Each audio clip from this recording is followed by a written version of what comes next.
किसानों द्वारा उठाई जा रही स्वामीनाथन रिपोर्ट और कर्जा माफी की मांग को लेकर पिछले कई दिनों से मौन धारे हरियाणा के सीएम मनोहर लाल पूरी तैयारी के साथ आज मैदान में उतरे। मौका था शाहबाद में एक कार्यक्रम को संबोधित करने का। यहां सीएम साहब ने एक एक करके पिछले 2.5 सालों में किए गए सरकार के सारे कामों का ब्यौरा किसानों के साथ विपक्षी पार्टियों को दिया। सीएम ने ये भी पूछा कि इतना काम करने के बाद किसान बताएं कि भाजपा किसान हितैषी है या नहीं। हमने 10 नहीं आते ही 12,000 रुपया किया, आते ही 12,000 रुपया किया और 12,000 के माध्यम से हमारे आने के बाद भी 2 बार नुकसान हुआ किसान का, उन दोनों बार मिलाकर और केवल हमने अपना नहीं इनका भी बकाया 300 करोड़ कुल मिलाकर 2400 करोड़ रुपया हमने मुआवजा दिया।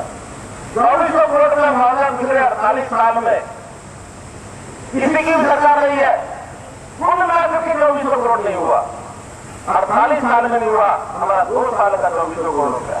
किसान के हितैषी हम है कि नहीं है? हम किसान के हितैषी हैं। एक नहीं बल्कि अपने कार्यकाल में किए कामों का चिट्ठा निकालकर सीएम साहब ने एक एक कार्य के बारे में जानकारी दी। आइए आपको सुनाते हैं सीएम साहब क्या बोले। पहले ही महीने में किसान ने कहा कि अधिग्रहण नहीं करना चाहिए, हमने उसकी तरफ से कहा मंत्रिमंडल में नहीं करेंगे। 2 लाख के किसान आए सोनीपत जिले के कि हमारी जमीन को अधिग्रहण मत करो, हमारी उपजाऊ जमीन है, हमने उसी समय छोड़ दी। मंदिरा की जमीन है, हमने छोड़ दी। किसान की मर्जी के बिना उसकी जमीन नहीं ली जाएगी और हमने तय किया जब किसान की धरती उसी की ली जाएगी जो हमारे वेब पोर्टल पर ई भूमि का वेब पोर्टल बनेगा, उसमें हम कहेंगे कि हमको इस इलाके में जमीन चाहिए। जो किसान कहेगा कि मैं अपनी जमीन बेचने के लिए तैयार हूँ, तो उसकी कीमत भर दे, जमीन का ब्यौरा दे दे, उसी के साथ बातचीत करके उसकी जमीन लेंगे, अन्यथा किसान की जमीन को अधिग्रहण की मर्जी की तरह नहीं करेंगे। इसलिए किसी प्रदेश के साथ हर बात का मुकाबला करना अच्छा नहीं है। किसी बाकी प्रदेशों ने कर्ज माफी कर दी, आप कर्ज माफी करेंगे कि नहीं करेंगे? मेरा कहना है कि हम किसान को संपन्न बनाए। कर्ज माफी कोई सोल्यूशन नहीं है। आगे कर्ज माफी कर्ज लेकर के माफी करने का अर्थ यह है कि कोई भी कर्ज लेगा बाद में देने की आदत भूल जाएगा। हरियाणा के अंदर जो बिजली के उपभोक्ता है उनको हमारी पिछली सरकारों ने आदत लगा दी, क्या बिजली के बिल मत लो। आज हजारों करोड़ रुपया बिजली के बिलों का बकाया क्यों है? क्योंकि सरकारों ने ये उंगली लगाई हुई। गन्ने का भाव देश के किसी कोने में, किसी प्रदेश में, किसी मिल का 320 रुपया नहीं है।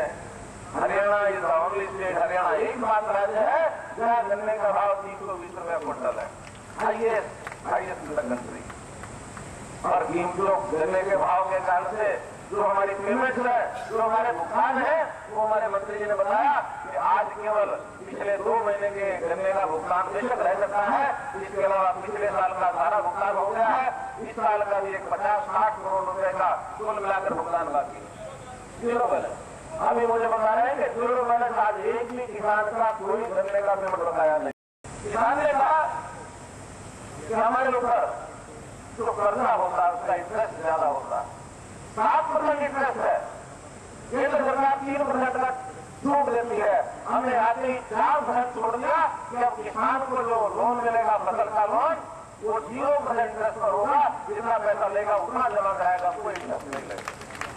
0% इंटरेस्ट है हमारा। कुरुक्षेत्र से रणदीप रौर, पंजाब केसरी टीवी।